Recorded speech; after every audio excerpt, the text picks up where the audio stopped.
अलग थलग मानता नहीं। जो मेरे पत्रिका के सदस्य हैं, परिवार के सदस्य हैं, वे मेरे आत्मिक स्वरूप शिष्य हैं। आप बहुत तेज पत्रिका करके बहुत तेजी के साथ पहली बार में आपके नाक के अंदर का मल और कफ और सब बाहर निकलेगा साथ साथ। ऐसा आपको लगेगा, आप देखेंगे तो काफी निकलेगा। इतना तेजी से करेंगे तो मालूम पड़ेगा कई बार भस्त्रिका के साथ साथ ब्लड निकल जाता है, नाक से खून निकल जाता है। और जब खून निकलने की, खून के कण निकलने की क्रिया हो तो समझिए ये सारा कंठ प्रदेश साफ हुआ है। अब सांस अंदर से निकल सकती है, आ सकती है। अन्यथा इतने अधिक जाले, इतने अधिक कॉफी इतनी अधिक पी ली है कि सारा ये पीला पीला सा प्रदेश हो गया है। कहीं उसमें पूरी तरह से सांस न जा सकती है न आ सकती है। ले रहे हैं हम, यहाँ से ले रहे हैं, इसमें कोई जरूरत नहीं। और तेज भस्त्रिका के बाद मैं सब लगा रहा हूँ तेज भस्त्रिका। ये सामान्य भस्त्रिका जो आप सुबह की है उससे कुछ होगा नहीं। और तेज भस्त्रिका बहुत तेजी के साथ भस्त्रिका करने के बाद आप एक क्षण के लिए शांत हो जाइए। और शांत होने के बाद ये चिंतन करिए कि अमुक मित्र इस समय क्या कर रहा है। आपको सारा बिंदु सामने स्पष्ट हो जाएगा। ये टेस्ट करने के लिए उसमें अगर हम दिन आ जाएगा कि ये गिरधारी लाल अपने घर में कुछ कर रहा है, ये कर रहा है, ये काम कर रहा है, क्या कर रहा है। और ठीक उस घड़ी देख लीजिए, तो लोगों को पूछिए तुम इतने बज गए क्या कर रहे थे। यदि वही बिंब आपके सामने स्पष्ट हो जाए तो आप समझ लीजिए कि इस साधना के द्वारा, इस क्रिया के द्वारा और भी स्थानों को, जिस स्थान को जिस प्रकार से देखना चाहें देख सकते हैं। बहुत बड़ी साधना है, ये बहुत महत्वपूर्ण पॉइंट है। इस पॉइंट के द्वारा आप किसी भी घटना, किसी भी वस्तु को एकाग्रता लेकर के देख सकते हैं। ये टेस्टिंग पॉइंट, क्योंकि उस समय आप अपने अंदर के पूरे ब्रह्मांड को इस ब्रह्मांड से समाहित कर देते हैं। क्योंकि कृष्ण ने, भगवान कृष्ण ने गीता में कहा है कि सारा ब्रह्मांड और कुछ नहीं मेरे शरीर में समाहित है। तुझे ब्रह्मांड के रूप दर्शन करा तो मैं करा देता हूँ कि सब कुछ महाभारत जो कुछ हो रहा है वह तो अंदर समाहित है ही। और अर्जुन ने उस कृष्ण के विराट रूप को देखा तो पूरा ब्रह्मांड उनके शरीर में समाहित है। और यदि कृष्ण के शरीर में समाहित है तो आपके शरीर में भी समाहित है। क्योंकि उपनिषद ने आपको भी ब्रह्म कहा है, मैंने भी आपको ब्रह्मस्य के रूप में संबोधित किया है। और जो ब्रह्म है उसके शरीर में पूर्ण तो ब्रह्मांड समाहित है। ये बाहर का ब्रह्मांड और अंदर का ब्रह्मांड एक है। एक होने की क्रिया करने की जरूरत है और ये तरीका एक है। इस क्रिया के माध्यम से आप 100 मील दूर के मित्र को भी देख सकते हैं, समाचार दे सकते हैं, भावना दे सकते हैं। ठीक उसको उसी समय एकदम माइंड में आएगा कि मुझे ऐसा कह रहा है। उसको भी मित्र की याद आएगी। मित्र की याद नहीं आ रही है, आप उसको टच कर रहे हैं। ऐसा मैंने कई बार एक्सपेरिमेंट किया। आप दूसरे स्थान की नहीं, अपने पहले अपने शहर के स्थान की किसी बहुत अभिन्न मित्र की ऐसा उसको भावना दीजिए। जो ही आप पूर्ण ऊर्जा बन जाए तब उसको मित्र को ऐसी भावना दीजिए कि वो 10 बजे मुझे मिलने के लिए तैयार हो। और दोपहर को मिले तो फिर उसको मिला ही नहीं। तुमसे आज 10 बजे आने वाला था, सुबह सुबह याद आया 6 बजे कि मैं तुझे मिलूं, आज टाइम नहीं मिला। इसका मतलब है कि आपने उसके माइंड को स्ट्राइक किया था, शायद बीच में 2 मील का 10 मील का डिस्टेंस। बहुत छोटा बिंदु है, मगर छोटा बिंदु अपने आप में बहुत बड़ा हो सकता है। जब अणु की खोज हुई तब से बहुत छोटी सी बात, मगर उस अणु ने पूरे हिरोशिमा और नागासाकी को बर्बाद कर दिया। मैं ये सारा ब्रह्मांड इन मंत्र में समाहित है, जिसको दक्षिण काली का मंत्र कहा गया है।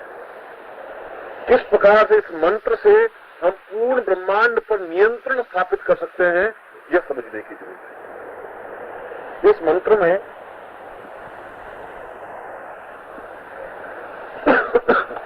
पहला बीज है क्रीम। इस क्रीम और क्रीम में क्या डिफरेंस है मैं उसको समझा देता हूं। यह मंत्र जैसा कि मैंने आपको बताया था,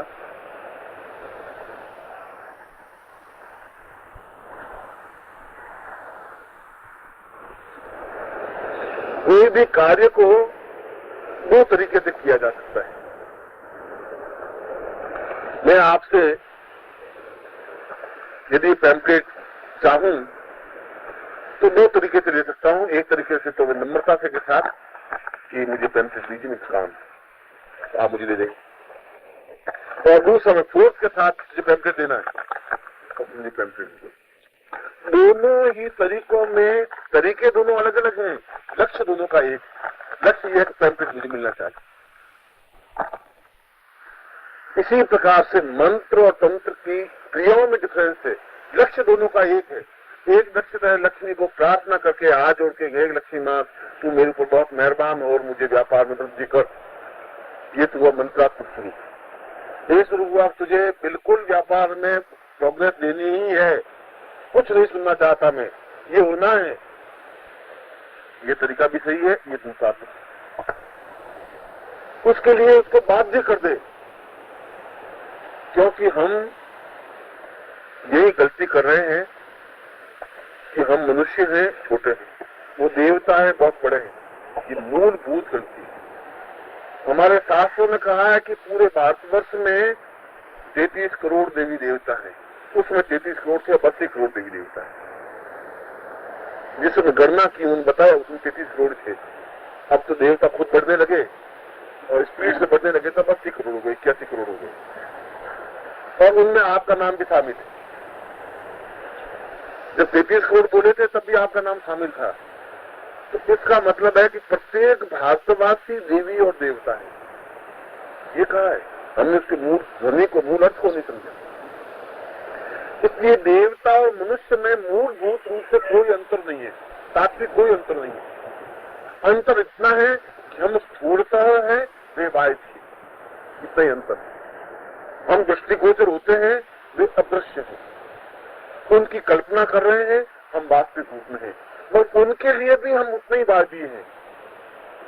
जितना हमको देवताओं की जरूरत है, देवताओं को भी हमारी उतनी ही जरूरत है। इसलिए दोनों में समान धर्मिता है। इस गलत फहमी को पहले निकाल देना चाहिए कि देवता हमसे बहुत ज्यादा ऊंचे हैं और हम बहुत ज्यादा लघु हैं। और यदि आप प्रश्न करेंगे कि अगर आप ये बात कर रहे हैं तब तो फिर देवता हमारे बराबर हो गए, उनकी पूजा करने की जरूरत नहीं।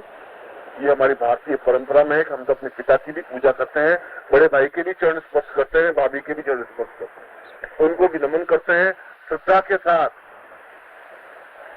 यदि हमसे केवल 4 महीने बड़ा है बड़ा भाई, 1 साल भर बड़ा है, हम उसके भी अगर चरण वंदन करते हैं तो वो हमसे अगर बड़े हैं चरण वंदन करते हैं तो एक ही बात है, उसमें कोई अंतर नहीं।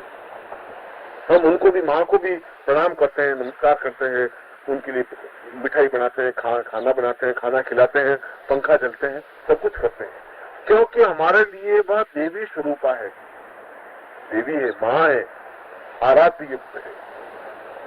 हमसे जो भी बड़े हैं हम उनके प्रति नमन रहे हैं, देवताओं के प्रति भी उसी भावना से नमन है।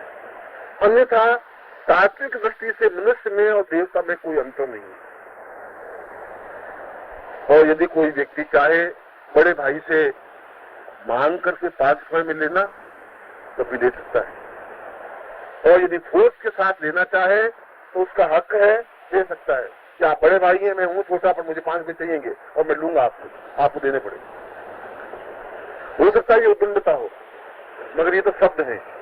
इस शब्द को अधिकार भी कह सकते हैं, इस शब्द को उद्दंडता भी कह सकते हैं, इस शब्द को उसका अठिता भी कह सकते हैं। और हम तो हठपूर्वक अपनी माँ से सब कुछ मांग सकते हैं, अधिकार पूर्वक उससे भी मांग सकते हैं।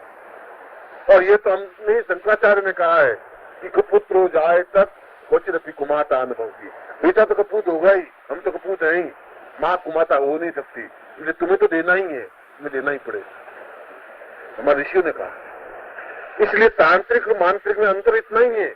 मांत्रिक रिक्वेस्ट है, प्रार्थना है, हाथ जोड़ करके अनुनय है, और तंत्रात्मक में बलपूर्वक है, फोर्स है, स्पीड है, ये होना ही है, ऐसा करना है। और एक और अवसर कि प्रार्थना में सामने वाला महत्वपूर्ण है, वो चाहे तो दे चाहे तो नहीं दे।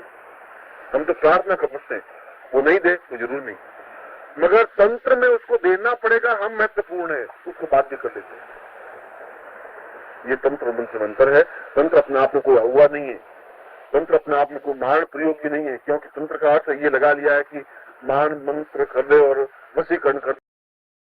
नमस्कार। अगर आप सद्गुरुदेव डॉक्टर नारायण दत्त श्रीमाली जी के शिष्य हैं या फिर उनकी दी हुई शिक्षाओं से और ज्ञान प्राप्त करना चाहते हैं तो हमारी चैनल को जरूर सब्सक्राइब कीजिए और नए वीडियोस की जानकारी के लिए बेल आइकन दबाएं।